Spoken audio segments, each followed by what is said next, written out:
One of the most heated debates in the NCAAW last season was the comparison between Paige Bueckers and Caitlin Clark, as both players took the league by storm by having some of the best freshman seasons in recent memory. While Paige Bueckers ended up winning a vast majority of the awards, it was with no disrespect to Clark, who seemed like one of the studs of the future, tasked with carrying the Iowa Hawkeyes further than the team has gone before. However, after such a groundbreaking season for Clark in 2021, things have not gone down the same path in 2022. Clark's numbers have dropped across the board, and just recently, Iowa blew a double-digit lead to the unranked IUPUI Jaguars to fall to a record of 6-3. So, what's going on with Caitlin Clark? Why has she been struggling so much to begin this season? I'll be discussing that in today's video. Just want to clear this up, this is by no means a comparison video between Paige and Clark. We should be celebrating two elite players in women's basketball rather than tearing them down. But with that said, Clark's struggles do need to be pointed out, as she is having nowhere near the type of season she had last year at Iowa. Before we start, if you're new here and enjoy this video, please be sure to subscribe for more women's basketball content like this. I'd love to reach 1,000 subscribers on this channel by the end of the year. We're only like 50 away from that goal, so all support would be greatly appreciated. Anyway, with that being said, let's talk about Caitlin Clark. As I mentioned, Clark's numbers across the board have declined this season. In the 2020-21 season, Clark was averaging 26.6 points per game, a ridiculous total, on elite shooting splits of 47% from the field, 41% from 3, and 85% from the free throw line. However, now in 2022, her figures have dropped to just 22 points per game on shooting splits of 38% from the field and 25% from 3. That's a huge drop-off, one that is simply uncharacteristic of Clark. It's just so strange to see one of the best shooters in the country, a girl who could hit shots from anywhere on the floor all the way back to half court, suddenly be so inefficient.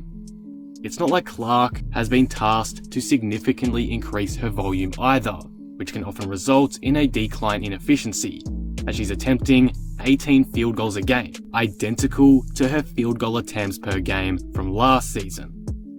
So, what's causing this lackluster play? Why has Clark been so poor shooting the ball through 9 games this season?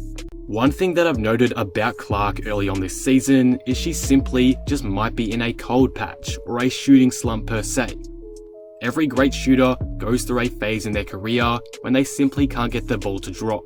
And if you watched Iowa's games throughout this season, you'll probably notice that Clark does get consistently good looks throughout her games. She just can't seem to knock them down as consistently as, say, last season. This season hasn't been purely bad shooting from Clark. Let's not get carried away. In her first 2 games, she was shooting 58% from the field and just under 40% from 3. So yes, while she hasn't been shooting well since then, in some games it just seems like she's in a rough patch. Nothing really to do with anything else.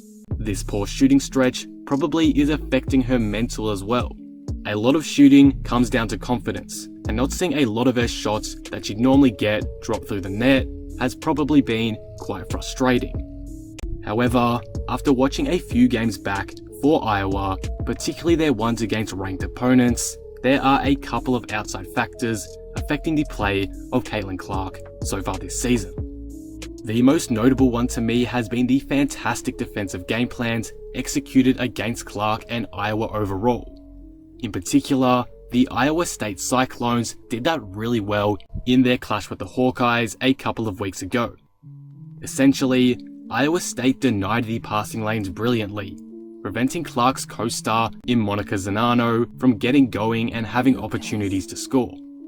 This forced Clark into taking more shots and a lot of contested shots too, with Clark finishing the game with 26 field goal attempts, well above her rest of season average. This defense forced Clark to be the player to beat Iowa State, and combining her cold form plus some fantastic defensive pressure, it resulted in a bad outing for Clark. shooting 10 for 26 from the field.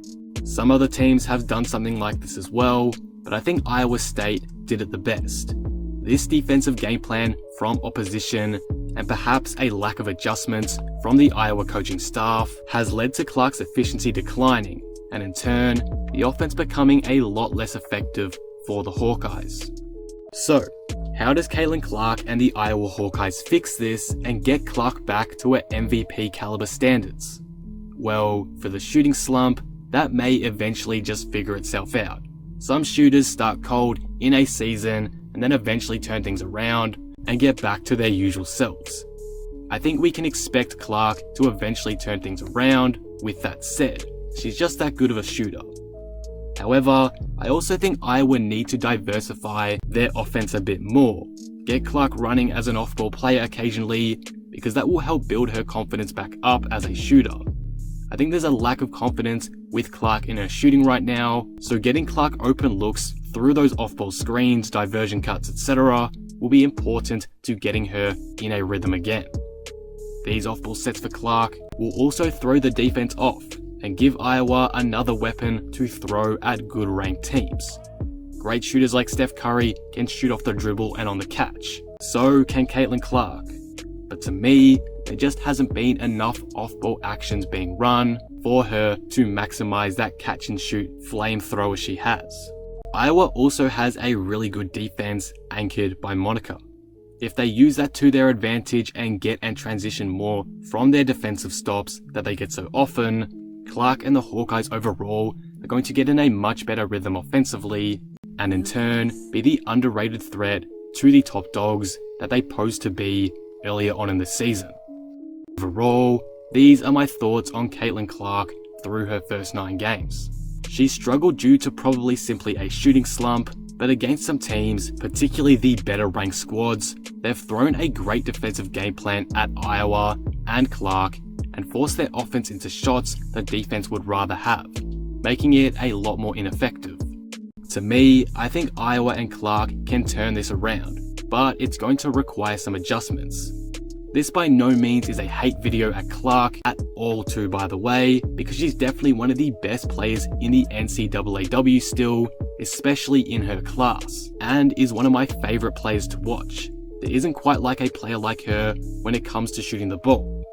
However, her struggles early on this season have been evident and need to be discussed, because for a player of her caliber, it's pretty shocking to see this occur.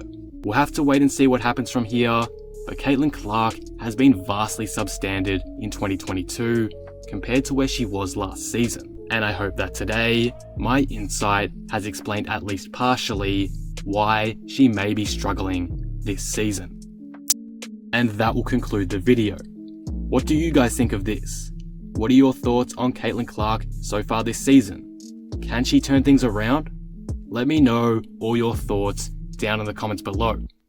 If you enjoyed this video, be sure to leave it a like and subscribe. But with that being said, I am out. Peace.